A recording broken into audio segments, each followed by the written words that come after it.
हे आमच्या एका पट्ट्यांनी डोळ्यातनं पाणी काढून दाखवलं, मग मी पण दाखवतो, हे मला मतदान करा.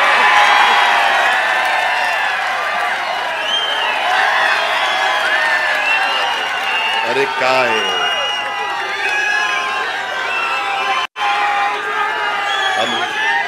हो का, ही असली नौटंकी बारामतीकर खपून घेणार नाही.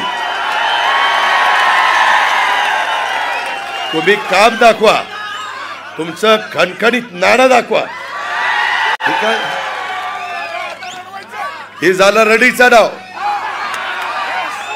हे असलं नाही चालत. मी माझ्या कार्यकर्त्यांना सांगत होतो, काय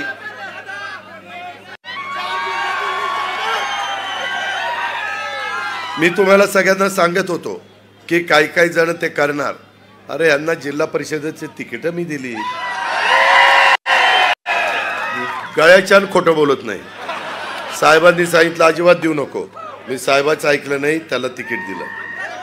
त्यानंतर तो म्हणला हडपसरला उभं राहायचं. म्हणलं तिथं नाही देणार तुला, चेतनची आम्ही तयारी करतोय, तू कर्जत जामखेडला जा, तिथं आम्ही सगळे प्रयत्न करू, मदत करू.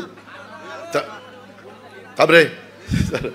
त्याच्यामध्ये ह्या पद्धतीनं, आणि आज तुम्ही माझ्यावर, आत्ता आम्ही तुम्हाला राजकारणाचे बाळकडू पाजलेले आहेत, दाखवलेले आहे, आणि तुम्ही आमच्यावर टीका करता. अरे तुझ्यापेक्षा कितीतरी जास्त उन्हाळी पावसाळी मी बघितलेले आहेत. त्याच्यामुळं हे अशा पद्धतीनं मित्रांनो, माझ्या घरकुलाचा प्रश्न, माझ्या बारामती तालुक्याच्या जनतेचा अन्नधान्याचा म्हणजे रेशनचा प्रश्न, शिकवण्याचा प्रश्न, जे काही मूलभूत प्रश्न आहेत ते जर सोडवायचे असतील तर भावनिक होऊन प्रश्न सुटत नाही. माझी तुम्हाला आग्रहाची विनंती आहे, आम्ही मराठा आरक्षणाच्या संदर्भातलं पण समर्थन केलं आहे. त्याच्या संदर्भात अण्णांनी तर आजपर्यंतच्या त्यांच्या राजकीय जीवनामध्ये नेहमी त्या समाजाला ताकद देण्याचं काम केलं. खूप उदाहरणं सांगता येतील. पण बारामती तालुक्यातल्या अण्णासाहेब पाटील महामंडळामध्ये आम्ही कर्ज प्रकरण करतो.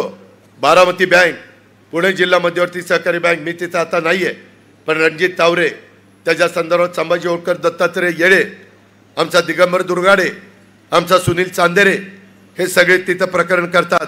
1233 प्रकरणं दाखल झाली, जवळपास 515 मंजूर झालेली आहेत. त्याच्यावरचं सरकार व्याज भरते 5 वर्षाचं. मुद्दा फक्त माझ्या कर्ज घेणाऱ्यांनी भरायचं आहे. का तर त्या माझ्या तरुणींना स्वतःच्या पायावर उभं राहावं. तीच गोष्ट आम्ही आमच्या मायनॉरिटी करता मौलाना आझाद महामंडळाचं भाग भांडवल एकनाथराव, मी आणि देवेंद्रजींनी 1000 कोटी कोडले, 1000 कोटी रुपये, आणि त्याच्यातनं त्यांच्या काही त्रुटी होत्या त्या काढल्या. त्याच्यातनं त्यांनाही कर्ज मिळालं पाहिजे, तेही स्वतःच्या पायावर उभं राहिलं पाहिजे. शेवटी सगळ्यांचा मिळून हा भारत आहे, सगळ्यांचा मिळून हा महाराष्ट्र आहे.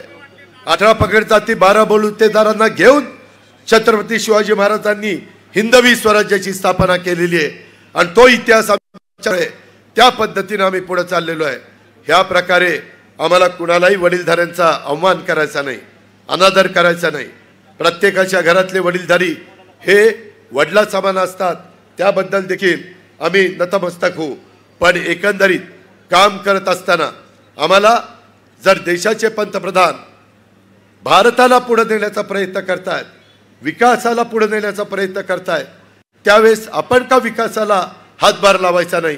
आपण त्या विकासातला काही हिस्सा आपल्या महाराष्ट्रात का आणायचा नाही? आपल्या पुणे जिल्ह्यात का आणायचा नाही? आपल्या बारामती तालुक्यात किंवा आपल्या बारामती लोकसभा मतदारसंघात का आणायचा नाही? ह्याचा विचार आपण करायला नको. त्याच्यामध्ये वेगवेगळ्या प्रकारे अनेक गोष्टी त्या ठिकाणी फिरवल्या जातात.